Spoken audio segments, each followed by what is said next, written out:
Good afternoon. So we're faced with another dilemma. As you followed me in the last one, we actually found a formulation that just didn't work. Let me show you some of the pieces of the puzzle.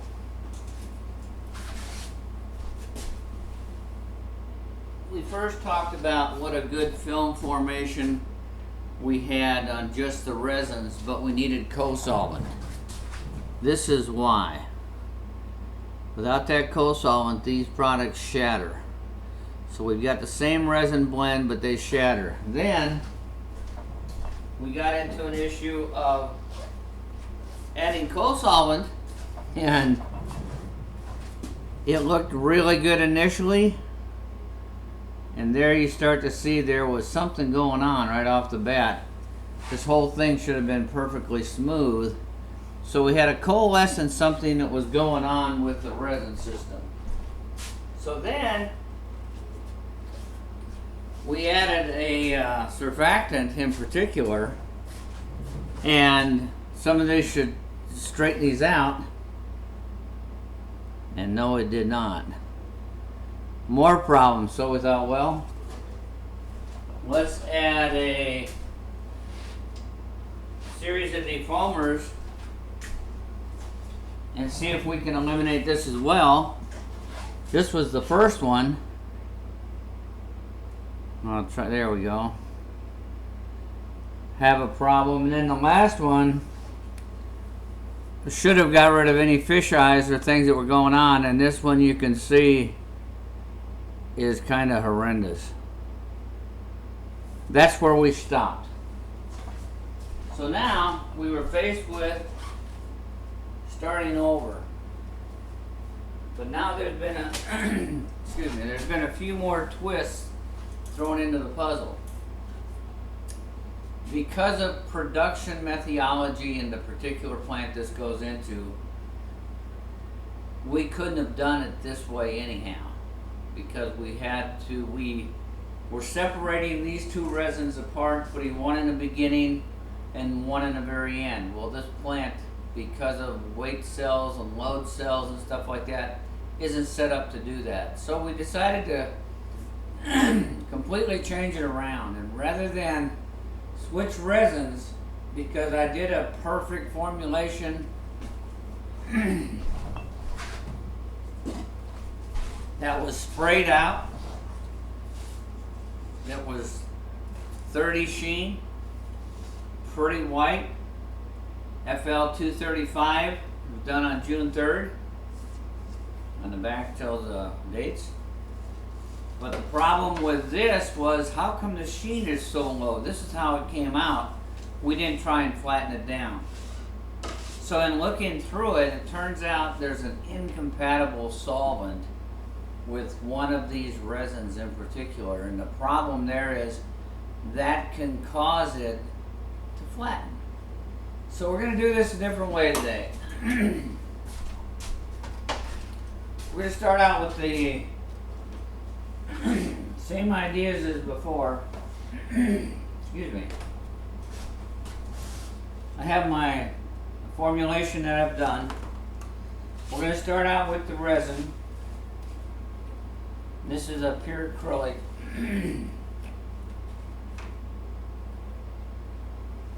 And we need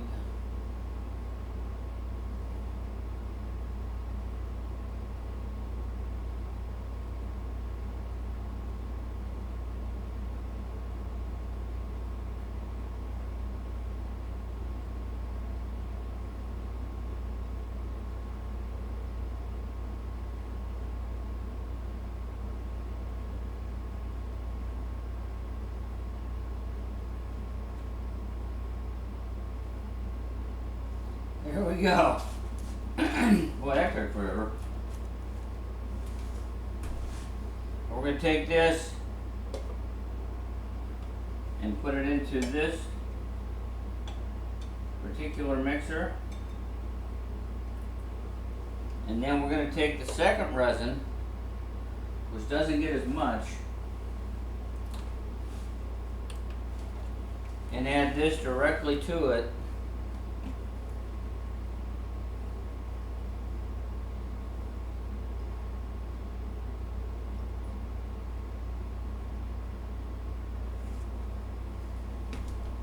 much there. There we go. And I've also gone to a smaller size batch. We've been making about a pint. I've dropped it down a little less than that.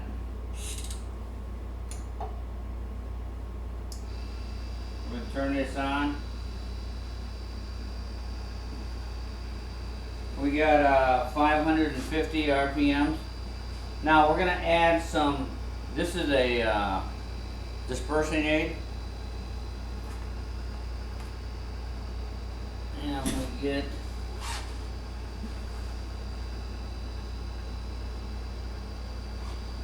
here, we'll use one of these.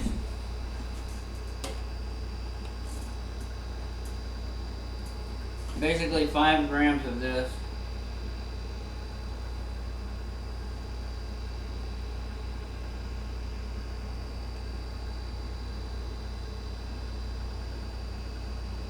Here we go. And since this is going to be a white, the white is in a powder form, obviously. And so we have to disperse that pigment in this resin. So what we look for is we had to make sure that it was what's called grind stable. And grind stable means that you can grind it without upsetting the polymer that it's doing in it. So we've got that mixing a little bit. I think what we'll do is we're going to go ahead and put in, no, actually we're not. We need to check these as we go along.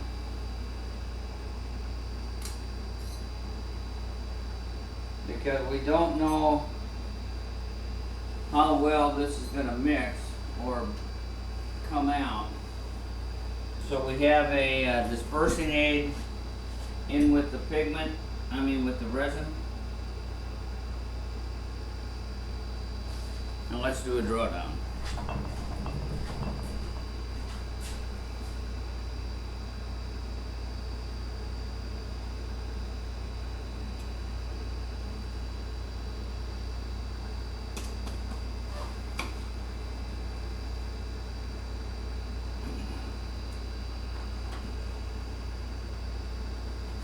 As suspected, it's full of fish eye, foam, excuse me.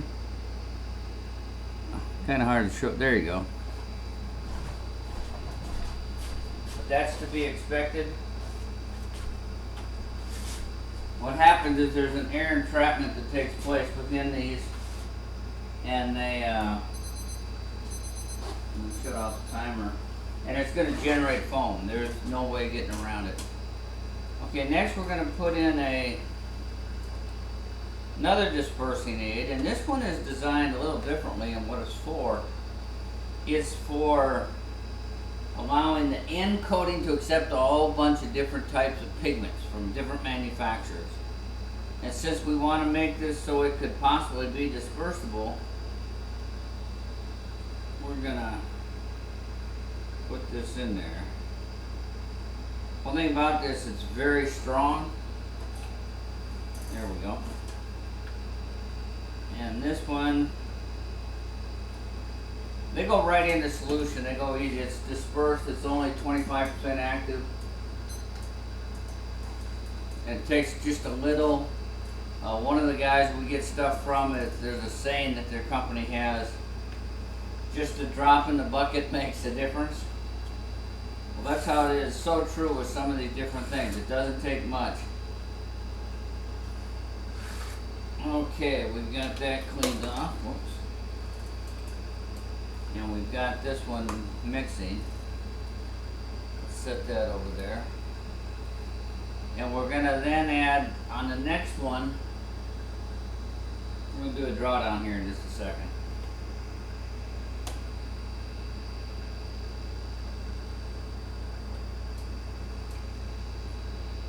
We're going to add a de-aerator to get rid of some of that foam. Okay.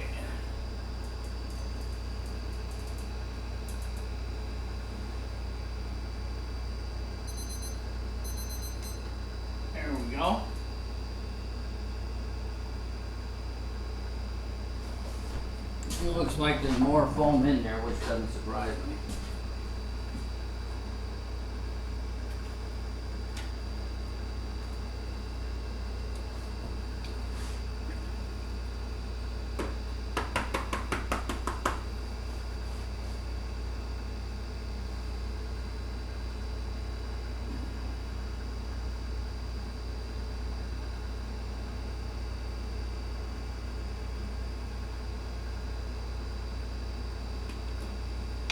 I'm going to try and get to where you can see this reaction real quick. See that reaction going on? Well, what that is that's a surface tension issue.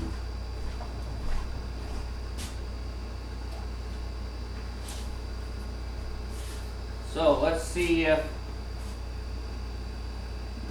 this defoamer will also address surface tension.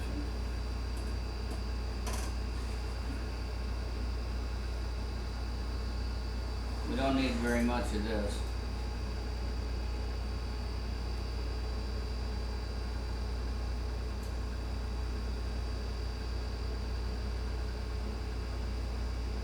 There we go. And this is a de-aerator. Now if we had a larger amount, we'd probably put it on to mix a little longer. But right now we're just trying to build a product that will allow us to grind in it.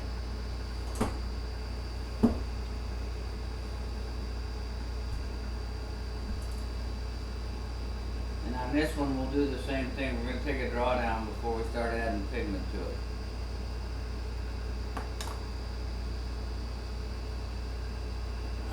Now we can go ahead and start getting the pigment ready.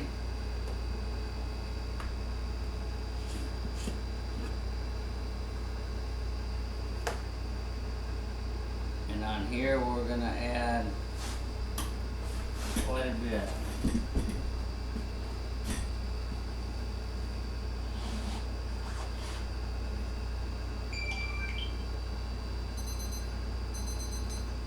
There's our timer.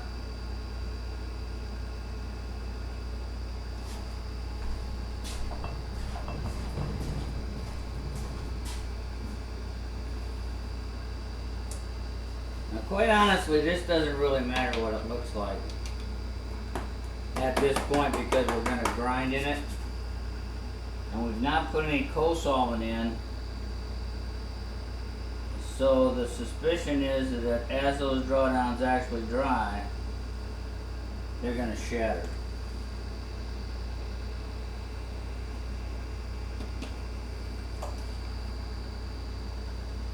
Okay, this is the defoamer.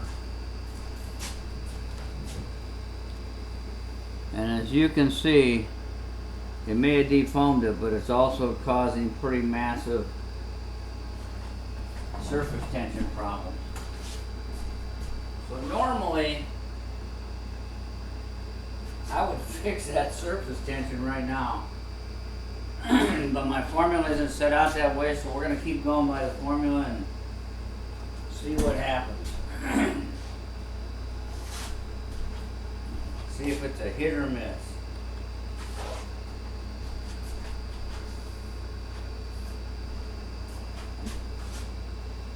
Okay, we're going to put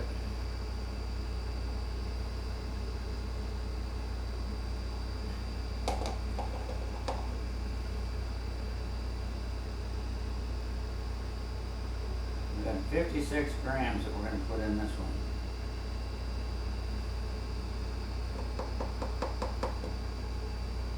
Wow, there it is.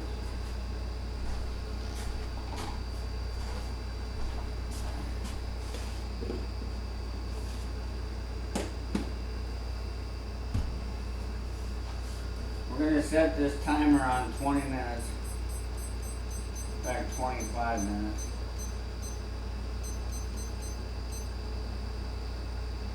We're going to go ahead and push start, even though we don't have it in there just yet.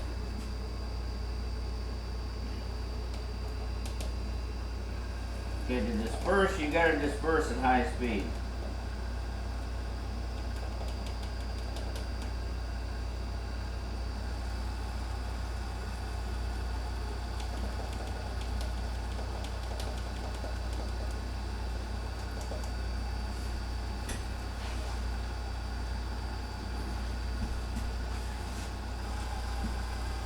Okay, we've just gone up to 1,360 RPM.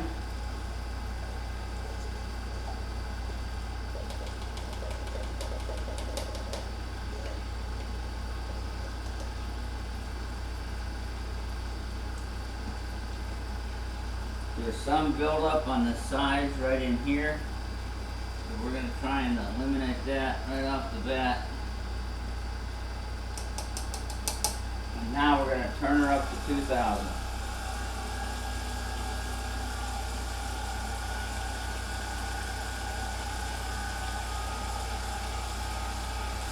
It's just a little over 2,000 RPM.